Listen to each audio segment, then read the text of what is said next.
Welcome back. Airlines warning that shutdown-related flight delays and cancellations will continue 2 weeks ahead of the busiest travel day for Thanksgiving. Delta Airlines CEO Ed Bastian joins us here at Post 9, first on CNBC. The company ringing the opening bell this morning to celebrate 100 years in business. First U.S. airline to reach that milestone. Congrats on that, Ed. Thank you, good sir. to have you. It's and good to see you. guys. So how bad is it right now in terms of disruptions from shutdown? The last week's been tough. At Delta, we had over 2,000 cancellations from last Friday when we were mandated to start pulling our schedule down, and then we had some pretty serious ATC shortages on staffing right through the weekend. To give you a sense for the impact, Saturday afternoon we had a little thunderstorm come through Atlanta. The actual tower in Atlanta reduced the arrival rates down to 20 per hour. That's like a heavy snowstorm. Why? So, what's normal? Because of staffing. I mean, they were at such a low level of staffing. So normal time for that day, part of the day would be 80 an hour, down to 20. So that's what's driving a lot of the cancellations. Everything's slowed. Yesterday was a much better day. Today is started off well. Hopefully the vote occurs tonight and we get everybody back. We get people paid, most importantly. And by the weekend, I think things should be in good shape. If it ends today, back to normal by the weekend, do you think? I think you'll be back to normal, as close to normal as you can get by Friday, Saturday, yeah. What's the problem? Is it that people aren't coming into work in air traffic control? Well, the problem is two things. One, we've had these mandated reductions. And when you start pulling reductions out without any advance notice, it just causes ripples of effect. And it's across the industry, not just Delta, obviously. And second, we've had some serious shortages in terms of staffing levels. Quite a few of the zones were not staffed anywhere close to what they normally are, which caused us to cancel even greater flights. While we had a 6% cancellation rate, I think yesterday was the required rate. The industry through the weekend was actually running 10%. Did the industry have a problem with the mandated reductions, or do you think there was a legitimate enough safety risk that you had to do it? Well, there was no question there was a safety risk, and while we didn't like it, we supported the FAA and we supported Secretary Duffy that we had to take proactive action. The thing we don't like is being a political football, because our people aren't getting paid. That's the thing we really didn't like.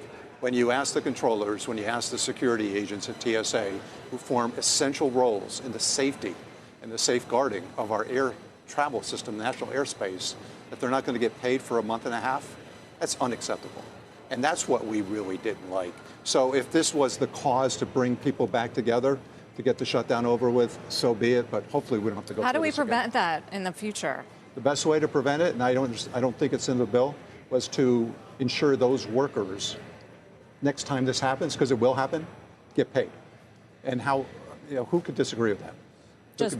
Just change their qualifications as essential, and they have to get paid like the military gets paid. They are essential. Yeah, they are. No, they are. They are essential.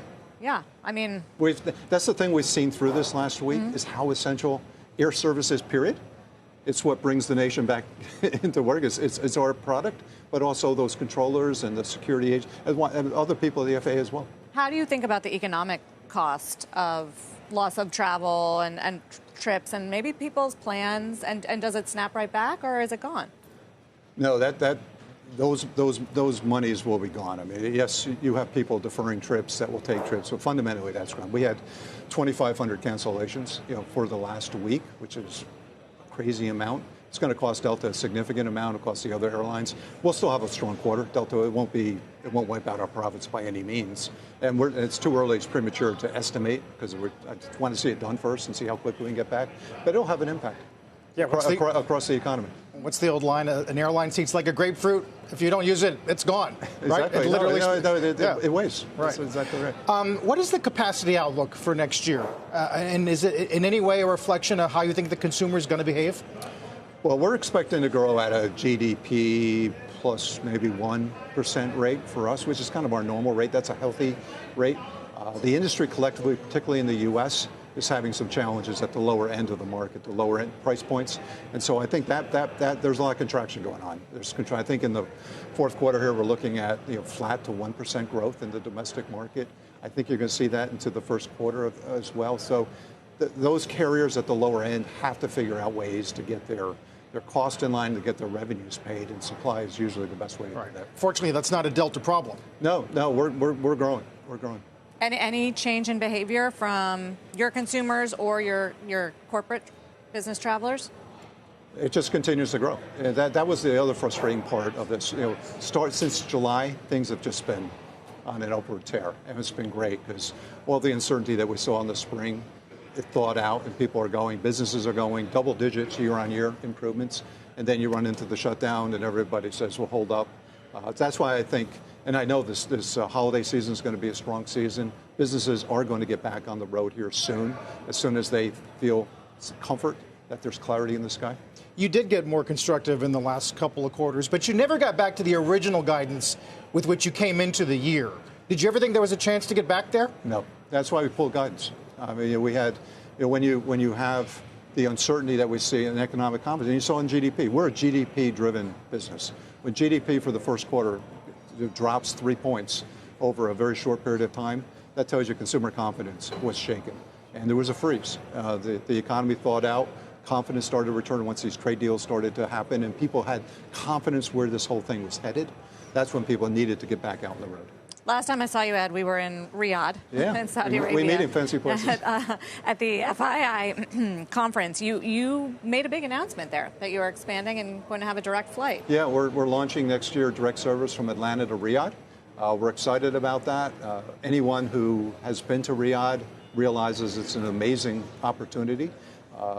I know everyone talks about going to Davos. We're both at FII. That's where actual action happens. A lot of deal making. That's where the deals are, and I was happy to be there and have a chance to speak there. How are you sort of choosing where the new routes are, and as you expand, internationally? How do you pick new markets? International expansion is really the second century of flight. We turned 100, as you mentioned, but for the second century, it's international. I tell people this stat people get amazed at. Only 1 in 5 people in the world have ever stepped foot on an airplane.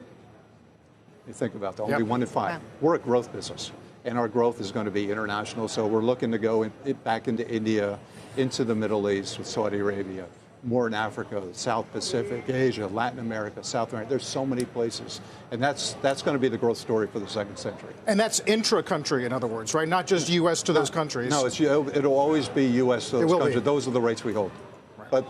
But that's where you want to go, because you have the strong economic power here in the year. People want to come to the U.S. We want to bring people abroad, and that's where markets occur. That's how commerce grows, and that's how communities start to form. Have the competitive dynamics in your industry within premium changed? The partnership with United and JetBlue, for instance, in New York. Has it gotten tougher to compete? We're doing great. We're not doing partnerships with other airlines. We're doing partnerships with Uber. We got an exclusive partnership. I'll be back here this afternoon with Dara, and he invited me on his closing bell this afternoon. So I'll be on the platform. I might set a record day twice in one day. Exactly, and we've got meetings we're holding here in New York, or we got YouTube, where we got an exclusive relationship. YouTube's now on Delta, and with our free Wi-Fi systems, and YouTube TV is going to be coming soon. Or Starbucks. There's so many other great partners. DraftKings is a new partner, and these are also exclusive relationships. The ecosystem continues to grow, and it continues to build, and Delta is at the core. Travel is at the core of all of that happening. Why is this? Is it about building brand? It's about people wanting to draft off of our brand, our massive consumer reach, and opportunities, because there's natural alignment. So the most important resource for Uber in terms of travel is airports. And so they want to have a relationship, a premium relationship with Delta. You find the same thing going on.